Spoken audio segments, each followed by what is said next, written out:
I think also naturally as a seller, like when you go to list your price, if it's listed at say 6, you've already done the math. Like, okay, after my fees, after my mortgage, I'm going to walk away with whatever, 150,000.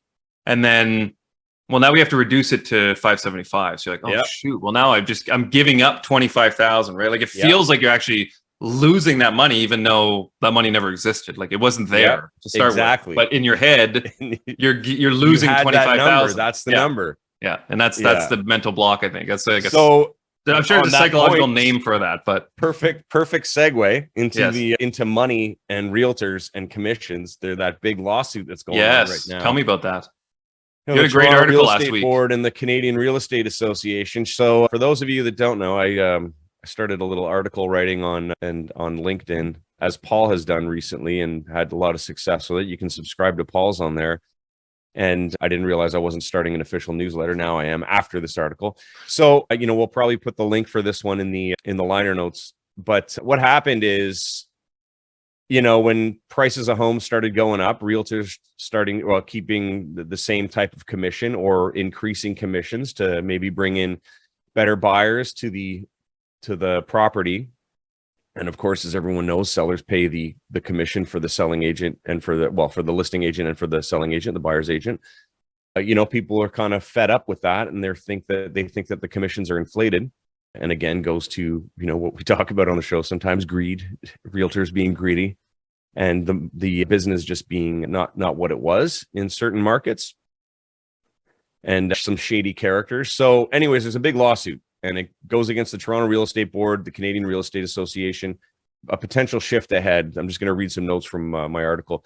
Canadian real estate agents in the GTA may see changes in their earnings, which could benefit consumers. A class action started 2 years ago hints at possible price fixing of commissions. Despite attempts to dismiss it, a federal judge has allowed the case to continue. Now, Ontario's commission landscape. Agents in Ontario through commissions have three main models: a set fee, a sales percentage, or a mix. While agents can set their rates at 5%, that's kind of like a standard in Ontario. The rate means the commission on an average GTA home jumped from $21,000 in 2010 to about $55,000 in 2023. That's a significant rise. With so many agents and limited sales, it raises questions about why commissions remain high, a central point of the class action. So basically, this is happening, and what will the result be? Will there be more salary-based brokerage models? Will the commission stay the same? Will it drop? Will they have like a minimum or a maximum? Will they have a cap on the commissions? Who knows what we're going to see? Maybe like some places in the US will have buyer brokerages only, seller brokerages where the seller only pays the listing agent, and then the buyer brokerage is paid by the buyer going in. So there's a lot of different things that can happen. I don't think it's a problem. I think change is good. I think there are some people who've taken advantage of the situation. It's always good for a discussion. And I think things like this are important to the end consumer. Just be informed, and we'll see what happens with this. But it's definitely groundbreaking. And it's happening in the US as well. There's a big lawsuit against the National Association of Realtors in the States. So there's 100% a change coming, I think, nationally and in North America for realtors and their commissions and how we get paid. So historically, I know I have a few friends that parents were realtors many years ago, your mother included. When they originally started offering 5% commissions, there was no internet, right? Like you're literally driving around streets to find homes for sale, and you're walking the streets and door knocking and doing all these things.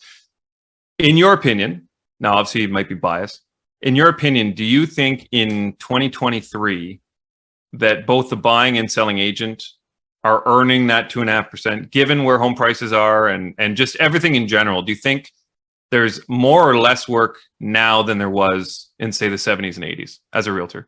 It's a good question. I think there's more work. The good agents are doing more work to show their true value. Mm-hmm. So, when I'm listing a home, I know that basically as soon as I sign that contract, I'm $2,000 out, no matter what. Hmm. Depending on the property and depending on what the plan is, but almost always it's close to about $2,000 to get everything to where I want to be in terms of getting the sign up, doing the photos, videos, ads, promo. So anywhere to about that to start. So, and if you think of that, if you think of a reduced commission for me, plus that, plus taxes, my bottom line isn't that high. And if you're not doing a lot of business all the time, it's less than what most people would imagine. That's a whole other conversation we could talk about. On the buying side, the sellers will usually offer a 2% to 2.5% for the buyer. That's, it was 2.5 all the time. Now it's down to 2.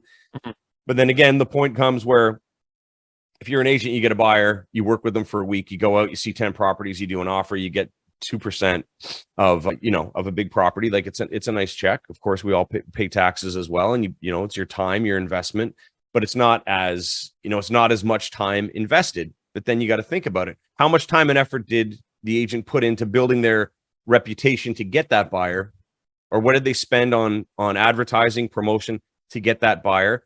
And plus, what happens to the people I'm just closing a deal. Well, I'm going to be closing a deal, I think, the end of this week.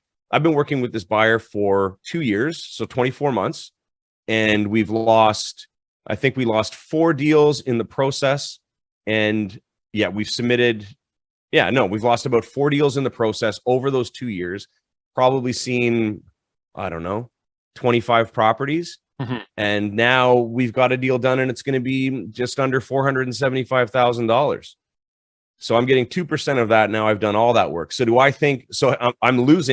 I'm basically losing 100% of what I'm getting paid, plus probably an extra 100% on top of that because of my time and all my stuff. So when you look at it, when people look at commissions and how agents get paid, they look at the number and they think that all of that goes immediately into our pocket. And all we've done is taken that buyer to see a house, sign a contract, and that's it. And then we're just laughing. And we're off running in the field, throwing our money around, or buying a fancy car or something. Like a Cialis commercial? Yeah. Cialis commercial. When you think of what I just told you, my commission, my 2% on that is what? Like $8,000 minus taxes.